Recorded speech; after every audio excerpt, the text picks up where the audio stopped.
প্রথমেই মশলা কষিয়ে নিলাম। যেদিন শরীর ভালো না লাগে শর্টকাটেই রান্না করি। শসা কেটে আলু কেটে ধুয়ে রেডি করে রাখছিলাম, দিয়ে দিলাম। সুন্দর করে কষিয়ে নিচে নাড়িয়ে চেড়ে কষিয়ে নেব। যেহেতু এক হাত দিয়ে ভিডিও করি, এক হাত দিয়ে রান্না করি, আর আমাদের চুলাটাও ভালো না, বাড়িওয়ালা চেঞ্জ করে দিতে করছি দেন। তো ওই যে কষাতে গেলে কড়াই দেখো চলে যায়। এরকম কতদিন হাত পা পড়ছে, কতদিন তরকারিও পুড়ে গেছে, নিজেও বলতে পারবো না। দেখো কষাতে কষাতে পানি ছেড়ে দিয়েছে।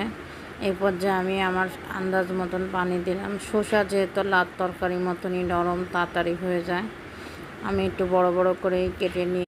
এই পর্যায়ে দেখো ঢেকে দিয়েছি। ঢেকে দিয়ে এই যে অফ ক্যামেরায় মাছ ভেজে নিয়েছি, অফ ক্যামেরায় মাছ দিয়েছি।